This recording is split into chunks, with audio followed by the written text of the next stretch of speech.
حنا دروكا في السوق ديال تومليلين.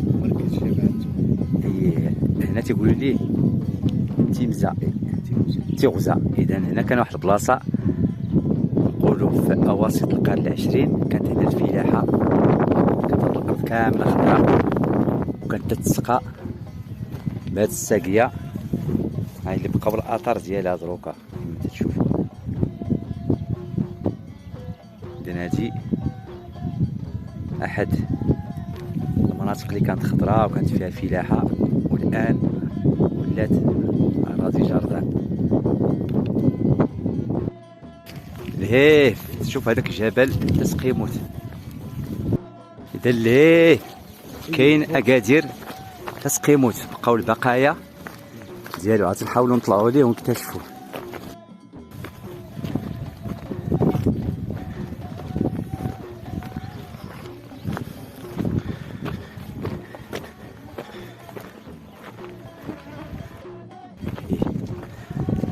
لان كما تشوفوا نموذج ديال الصخور القديمه ديال الاطلس الصغير باللون ديالها البني، وحنا تنتقدموا للامام جيت اكادير تسقيموت. تفضل سي محمد. اذا هذا تيتسمى افرد، كان تيستخدموه الناس القدام باش يجمعوا الماء ديال الشتاء.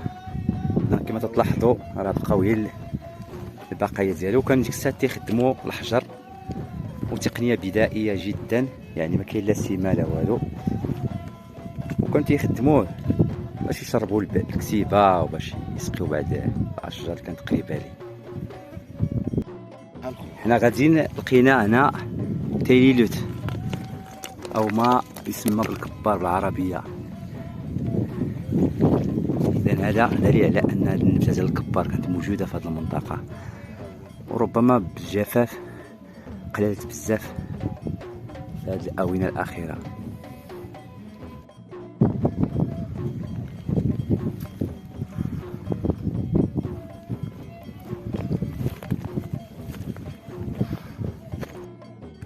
اذا دروكا حنا بدينا تنطلعوا الفوق جيت اكادير تسقيموت، والمنظر كما تشوفوا من الفوق. وفوق جبال الاطلس الصغير اللي عندها حموله تاريخيه كبيره جدا. اذا كما تشوفوا هذه الطريق اللي كانت تدي اكادير بكري، راه دروكا تقريبا مشات ما بقاتش، لان ما بقاوش يستخدموها. وحنا غاديين دابا للفوق تنقربوا لهذه المعلمه التاريخيه القديمه جدا. اذا حنا تنزوروا هذه المنطقه، او كاين هذا الحجر عليه اثار الجبال تقريبا الزعتر. عندنا الفرضيات ربما انها تبعث مثلا في مراحل قديمه جدا من السنين، وترسمت على هذه الصخور خلال الترسبات.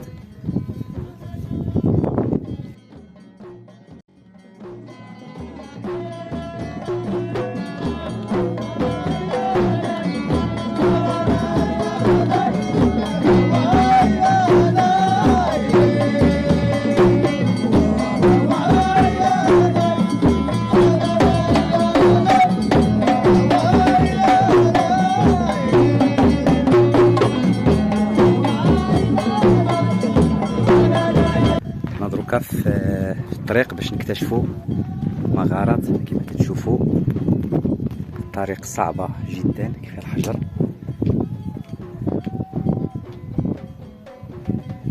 شوف هاد الطبقات الجيولوجية تلقاو طبقات الكلسية بين صخرة وصخرة.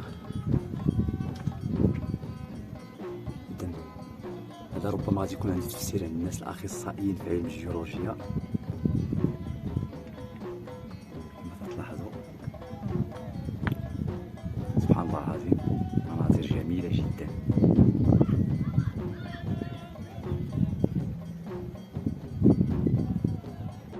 ما تنشوفوا ركام طفيه اخرى عاوتاني، وحنا غاديين لمغارات او مغارات تسقيموت. اذا غادي نمشيو لاول مغاره هنا. كما تشوفوا هي رغم انها صغيره ولكن ولات دابا ربما مخبأ لبعض الحيوانات يتخباو فيها، بعد مثلا الحلوف او الطلب عليه. وكانوا هاد المغارات تستخدموهم الناس بكري خلال ايامات الحركه من اجل الاختباء، وكذلك في واحد الفترات قديمه ايامات الغزو البرتغالي. المسالك صعيبه بزاف. المغاره الثانيه. اذا كنا سي محمد، هاد المغارات كانوا تيتخباو فيهم بكري ايامات الحركه وايامات ربما كانوا يستعملوا الدفاع. هما تيبانوا صغار. ما دركا تيبان ليا بان ولاو بحال تيجي لهم بعض الحيوانات تيتخباو فيهم. الا لاحظتي دابا راه كاين واحد الشكل ديال هذه هنا. الترجميه بان ليا هي. ربما كاين. اذا نعاود نذكر، هادو مغارات تسقيموت قبيله دوسكا حدا تومليلين، سوق تومليلين. اذا لاحظوا مزيان هاد النافذه.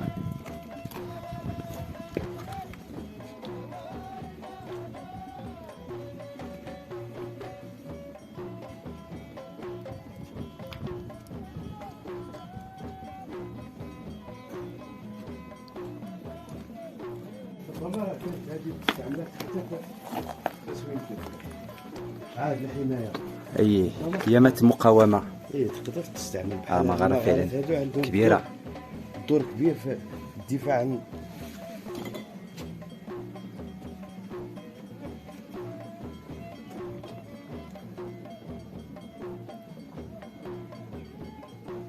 هيا داخله لداخل. فعلا اكبر مغاره شفنا هنا هي هذه في مغارات تسقيموت. منطقه فعلا غنيه بالموروث الثقافي والطبيعي والسياحي، خصوصا الناس اللي تيبحثوا على السياحه الثقافيه والتاريخيه والهدوء ونظافه الطبيعه.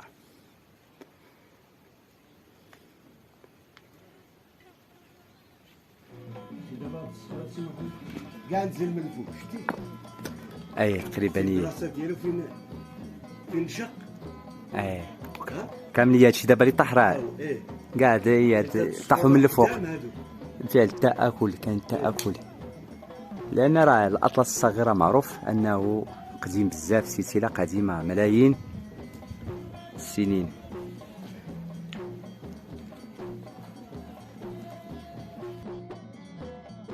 دركا حنا في اتجاه الاسفل. اذا شوف من الفوق تما منين جينا شفنا دوك المغارات. تقريبا الطريق صعيبه، الا ما كنتيش على بال تقدر تزلق وتطيح. وهنا من الجهه الاخرى كما تشوفوا كاين فندق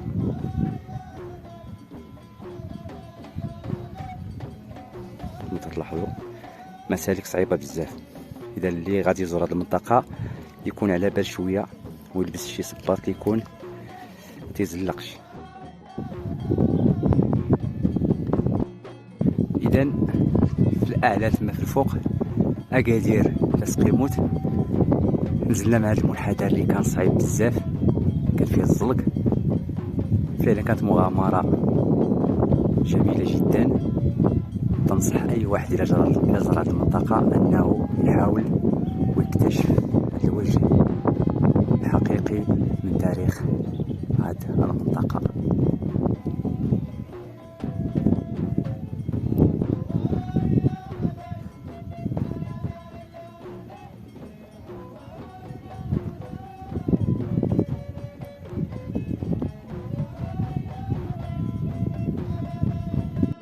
حنا تنظروا لقينا هذه الحجره هذه اللي هي كتشكل نفايات ديال النحاس. سي محمد كيفاش قصت هذه الحجره هذه؟